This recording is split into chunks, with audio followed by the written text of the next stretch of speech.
नमस्कार, वंदे मातरम। दोस्तों, स्वागत है आप सबका सैनिक पाठशाला में।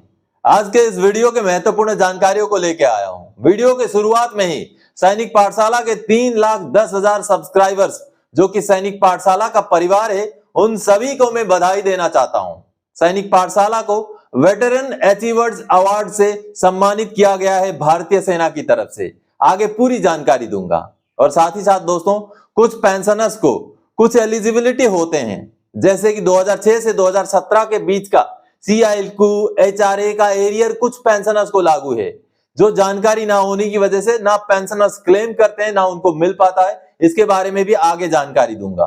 और कुछ पेंशनर्स को ACP MSCP की वजह से डबल एरियर लागू है, लेकिन उनको PCDA से तो एरियर मिल जाता है, POR का एरियर भी वो क्लेम नहीं करते। उसके बारे में भी आगे बकायदा लेटर दिखा के समझाऊंगा दोस्तों।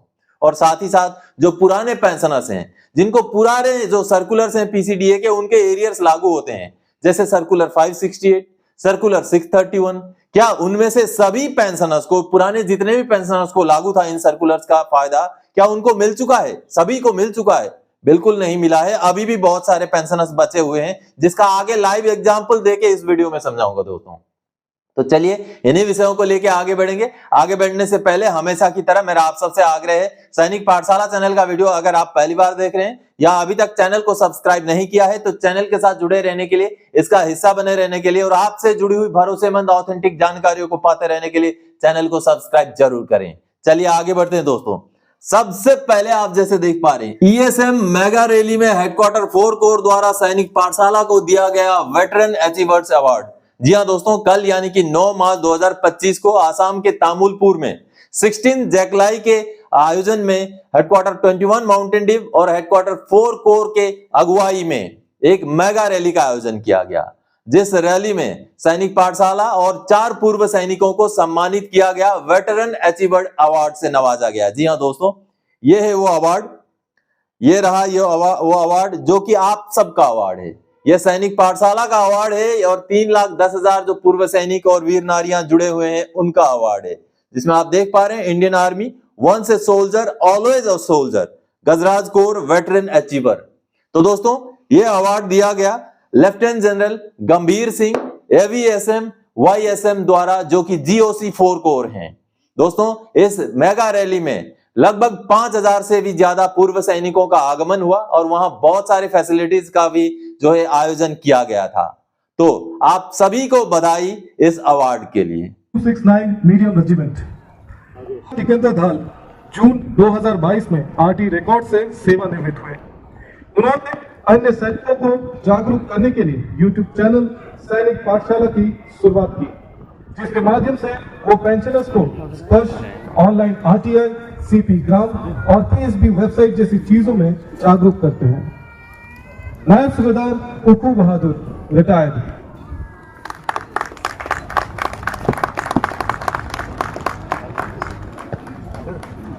उकू बहादुर दिसंबर 2017 में 1 असम से सेवानिवृत्त हुए। यूनिफॉर्म सर्विस कंप्लीट करने के बाद उन्होंने समाज कल्याण के प्रति भरपूर योगदान दिया, जैसे वीर गाथा प्रोग्राम। चलिए आगे बढ़ते हैं अगली जानकारी की ओर। पेंशनर्स को 2006 से 2017 तक का CILQ HRA SBA का एरियर मिलेगा, देखें लेटर। जी हां दोस्तों, बहुत सारे पेंशनर्स को जानकारी ना होने की वजह से उनका जो एंटाइटल्ड पैसा होता है, जो एंटाइटलमेंट होता है, वो नहीं मिल पाता। हालांकि ये बहुत सारे पेंशनर्स को नहीं मिलेगा, लेकिन जिनको मिलेगा, जिनको लागू है, उनको मिल सकता है। लेटर बहुत पहले ही जारी हो चुका था, लेकिन इन लेटर्स के बारे में पेंशनर्स को जानकारी नहीं रहती है। तो चलिए आज ये जो जानकारी सामने आई है CILQ HRA का जो एरियर 2006 से 2017 के बीच का, उसके बारे में आगे मैं लेटर दिखाता हूं आपको। दोस्तों, ये आर्मी हेडक्वार्टर का स्टैंडिंग आर्मी पे कमीशन सेक्शन का लेटर है, जो नवंबर 2020 का लेटर है। लेकिन इस लेटर को लेकर बहुत सारे पेंशनर्स में अवेयरनेस नहीं है, उनको पता नहीं है इस लेटर के बारे में। जिस लेटर का अगर आप हेडिंग देखेंगे तो modified assured career progression scheme for JCOs OR of army, ये MSCP से जुड़ा हुआ लेटर है। और MSCP से जुड़ा हुआ क्यों है ये लेटर, आगे आपको समझाऊंगा। दोस्तों, जब भी MSCP से हमारा बेसिक पे में परिवर्तन हो जाता है, जिस वजह से आगे बेसिक पेंशन भी बढ़ जाता है, तो जब बेसिक पे में परिवर्तन हो जाता है तो उस बेसिक पे से जुड़े हुए जो भी अलाउंसेस हैं, जैसे CILQ हो गया, HRA हो गया, उनमें भी बढ़ोतरी हो जाती है। तो इस लेटर में आर्मी हेडक्वार्टर का स्टैंडिंग पे कमीशन सेक्शन द्वारा यह जानकारी दी गई है कि जिनको भी MACP ग्रांट हो जाता है दोस्तों, उनको उससे जुड़े हुए जो अलाउंसेस हैं, जैसे कि CILQ, यहां पर यह लिखा हुआ है, government of India ministry of defence vide letter quoted at para 1 Charlie has issued amendment wherein CILQ, HRA and HBA have also been included for admissibility of financial benefits linked to pay on grant of financial upgradation under MACP. Accordingly, affected persons are now entitled for the enhanced rates of CILQ with effect from 1 January 2006 to 30 जून 2017। यानी कि 1 जनवरी 2006 से 30 जून 2017 का जो CILQ का या HRA का या SBA का जो बढ़ा हुआ रेट है, MACP की वजह से जो बेसिक पे बढ़ने की वजह से जो बढ़ा हुआ रेट है, उसका एरियर पेंशनर्स को मिल पाएगा। चलिए अगली जानकारी की ओर आगे बढ़ते। अभी पेंशनर्स को ACP, MACP, एंट्री लेवल पे, OPT फिक्स, स्टेपिंग अप का डबल एरियर लागू है। देखें एग्जांपल। जी हाँ दोस्तों, जब भी आपका कोई ऐसा अपग्रेडेशन होता है, जैसे ACP हो गया, MACP हो गया, एंट्री लेवल पे हो गया, OPT फिक्स हो गया, स्टेपिंग अप हो गया, जिससे आपका बेसिक पे में बढ़ोतरी होता है, यानी कि सर्विस के दौरान का जो बेसिक पे है, मैं बेसिक पेंशन की बात नहीं कर रहा हूं, बेसिक पे, अगर बेसिक पे में बढ़ोतरी होता है, उसके बाद आपको अगर आगे पेंशन बढ़ के मिलता है, तो आपको डबल एरियर लागू है। जी हाँ, कई सारे पेंशनर्स को इसके बारे में पता नहीं है। उनको पेंशन में बढ़ोतरी की वजह से PCDA से जो एरियर मिलना वो तो मिल जाता है, लेकिन जो बेसिक पे में भी बढ़ोतरी हुई है, उसकी वजह से जो PAOR का एरियर है वो हासिल नहीं कर पाते। तो चलिए आगे लेटर दिखा के आपको समझाऊंगा कि कैसे आपको डबल एरियर लागू है, उसको देखते हैं। दोस्तों, ये जो लेटर आप देख पा रहे हैं, ये PAOR ने पेंशनर को एड्रेस किया है। ये यहां पर देखिए, पेंशनर को एड्रेस किया है। कई सारे ग्रीवेंसेस पेंशनर ने डाले कि उनको MACP तो ग्रांट हो गया, लेकिन उनको डबल एरियर लागू था, जो कि पेंशन आने के बाद का पीरियड का और सर्विस के दौरान का। तो उनको पेंशन आने के बाद का जो एरियर है वो तो PCDA से मिल गया, लेकिन सर्विस के दौरान का जो एरियर है वो उनको नहीं मिल पाया था, जिसको लेकर के उन्होंने बार बार ग्रीवेंस डाला। अब जा करके PAOR ने एक्सेप्ट किया है कि हाँ, सर्विस के दौरान का उनका एरियर का पैसा बनता है, जिसका भुगतान अब वो कर देंगे। यहाँ पर देखिए, ड्यू ड्रॉन स्टेटमेंट जब पेंशनर ने मांगा, तब जाकर के ये बात सामने आता है कि हाँ, उनको अभी भी बकाया भुगतान करने के लिए बचा हुआ है। ये देखिए, और ये लेटर अभी का है, 17 फरवरी 2025 का लेटर है। यहाँ पर PAOR ने क्या कहा है, due drawn statement in respect of फलाना फलाना नायक ACP1 Puran Lama Tamang based on the due drawn amount area of MACP1 havildar is calculated from 30 March 2007 to FS, यानी कि फाइनल सेटलमेंट डेटेड 29 फरवरी 2008। यानी कि ये उनका सर्विस के दौरान का एरियर है, और ये PCDA से नहीं मिलना था, ये मिलना था उनको PAOR से। और साथ ही साथ दोस्तों, सोने पे और एक सुहागा हो गया कि उनका लिव इनकेसमेंट का भी पैसा बचा था, 55 दिन का कुछ डिफरेंस का अमाउंट बचा था, जो कि 1478 रुपए हो रहा था, जिसका भी हिसाब किताब इस ड्यू ड्रॉन स्टेटमेंट से निकला है। And difference of arrear of basic pay fixation of MACP हवलदार amounting to ₹7,621 is being attached. The payment of total area of amount ₹9,099 will be done after issuing of manual tender memo payment authority from the office this month।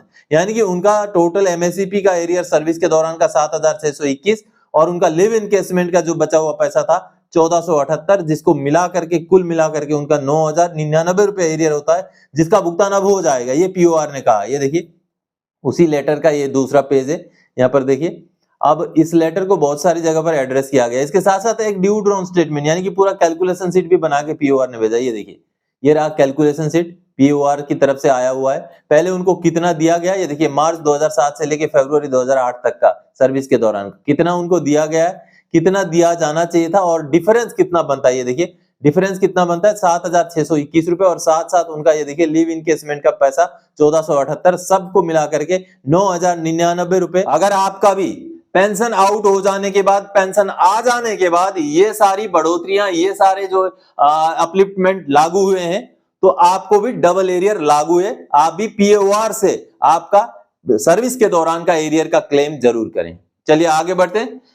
क्या पुराने pensioners को circulars का भुगतान हो चुका है? PCDA का circular 568, PCDA का सर्कुलर 631 अब भी हजारों बचे हैं। जी हां दोस्तों, मैं बोलता हूं अब भी हजारों पेंशनर्स बचे हुए हैं, क्योंकि 568 जो सर्कुलर था वो D linking of qualifying service था। जितने कम सर्विस में रिटायर हुए पेंशनर थे उनको उसका ज्यादा फायदा मिला था। जी हां, और इसका भुगतान बिल्कुल हुआ है, लेकिन आज भी कुछ पेंशनर्स बचे हुए हैं जिनको 568 सर्कुलर का एरियर मिलना बचा हुआ है। 568 सर्कुलर के बारे में, इसका एरियर कैसे क्लेम करते हैं उसके बारे में डिटेल वीडियो सैनिक पाठशाला में मौजूद हैं। आप सर्च करके उन वीडियोस को देख सकते हैं। और साथ ही साथ आज मैं बात करने जा रहा हूं सर्कुलर 631 का, जो कि 2006 से पहले के रिटायरी ऑनरेरी न्यायसुधार या उनके फैमिली पेंशनर्स हैं उनके लिए लागू है।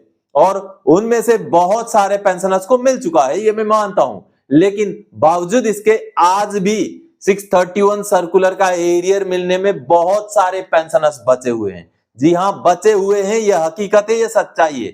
चलिए आगे मैं इसी बात को डॉक्यूमेंट दिखा करके समझाना चाहूंगा। दोस्तों, स्टेट बैंक ऑफ इंडिया का ये नवंबर 2024 का लेटर है, ये देखिए।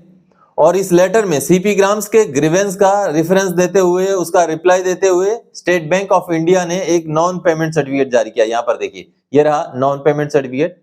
ये पेंशनर का नॉन पेमेंट सर्टिफिकेट है, जो कि एक हवलदार ऑनरेरी न्यायसुधार रैंक के पेंशनर है। अब इनका जो नॉन पेमेंट सर्टिफिकेट है, देखिए इनका नॉन पेमेंट सर्टिफिकेट है, उनका जो टोटल एरियर बन रहा था 4,25,999 रुपए।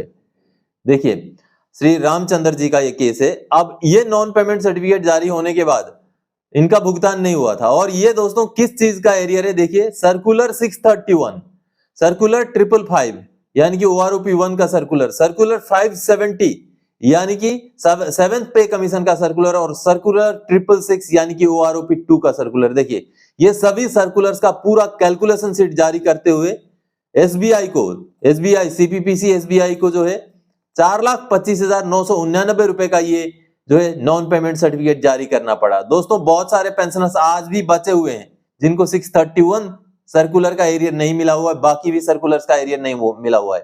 तो वो अगर जागरूक होंगे, अपना सारा चीजें चेक करेंगे, और अगर उनको एरियर नहीं मिला है तो पहले चेक करना जरूरी है, अगर नहीं मिला है तो ग्रीवेंस डालेंगे तो उनका इस तरीके से सीपीपीसी द्वारा नॉन पेमेंट सर्टिफिकेट जारी किया जाएगा और उनका भुगतान आगे हो जाएगा। ये देखिए 4,25,999 रुपए का जो है नॉन पेमेंट सर्टिफिकेट नवंबर में ही जारी कर दिया था सीपीपीसी एसबीआई ने, लेकिन जिसका भुगतान स्पर्श द्वारा नहीं किया गया था। तो पेंशनर ने दोबारा सीपी ग्राम्स में जब ग्रीवेंस डाला तो उसका रिप्लाई अब पेंशनर को मिला है, वो आगे दिखाऊंगा। ये देखिए उनका नॉन पेमेंट सर्टिफिकेट के साथ जो ड्यू ड्रॉन स्टेटमेंट लगा है उनको कितना बनता था, ये देखिए उनका बेसिक कितना दिया गया था, उनको 3,335 रुपए उनको दिया गया था, जबकि उनका 631 सर्कुलर के हिसाब से, ये जेड ग्रुप के हिसाब से उनको दिया गया है 7,940 रुपए बनता था। ये देखिए पूरा उसका डिफरेंस का जो अमाउंट है, ये पूरा डिफरेंस का अमाउंट को कैलकुलेट किया गया। इसका मतलब दोस्तों ये क्लियर होता है कि 631 जो सर्कुलर है, जो ऑनरेरी नायब सुधार 2006 से पहले के रिटायरी को लागू है, अभी भी बहुत सारे पेंशनर्स का भुगतान बचा हुआ है। ये देखिए ये नवंबर 2024 में ये कैलकुलेशन शीट जारी किया है। ये देखिए सीपीपीसी ने जारी किया कैलकुलेशन शीट है, बाकायदा बैंक का स्टैंप लगा हुआ है, और उनका कुल एरियर ये देखिए सारे सर्कुलर्स को कंसीडर करते हुए उनका कुल एरियर 4,25,999 रुपए का बनता है। पूरा कैलकुलेशन शीट यहाँ दिया गया है और इसके बेस पर नॉन पेमेंट सर्टिफिकेट भी दिया गया जिसका भुगतान अब होगा। और दोबारा से जब पेंशनर ने ग्रीवेंस डाला तो उनको जो रिप्लाई मिला वो दिखाता हूँ। जब नॉन पेमेंट सर्टिफिकेट जारी होने के बाद भी बहुत दिनों तक, 3 महीने तक जब भुगतान नहीं हुआ, तो पेंशनर ने दोबारा ग्रीवेंस डाला था। तो 4 मार्च 2025 को अभी उनको ये रिप्लाई मिला, देखिए सीपी ग्राम्स के थ्रू से, कि payment filed to the tune of ₹4,25,989 has been verified and processed for payment, the same will be disbursed in the current monthly cycle. यानी कि आगे बहुत जल्दी इसी महीने के अंदर अंदर उनको ये एरियर मिल जाएगा। तो आप भी अगर 2006 से पहले के रिटायरी ऑनरेरी न्यायसुधार हैं तो आपको, और अगर इसका एरियर 631 सर्कुलर का नहीं मिला है, क्योंकि ये सर्कुलर ही है 2020 का, तो 2020 के बाद अगर आपको ये एरियर 631 का नहीं मिला है तो आपको लागू है, आप इसका क्लेम कर सकते हैं। और आप वीडियो में कमेंट करके भी जरूर बताइएगा कि आपको 631 सर्कुलर का एरियर मिला या नहीं मिला, और नहीं मिला तो आपने आगे कार्रवाई जरूर करना है दोस्तों। तो दोस्तों आज के इस वीडियो में इन्हीं जानकारियों के साथ आया था। आगे और कोई जानकारी आपसे सरोकार रखने वाला विषय लेकर मैं फिर से हाजिर हो जाऊंगा। तब तक के लिए जय हिंद दोस्तों।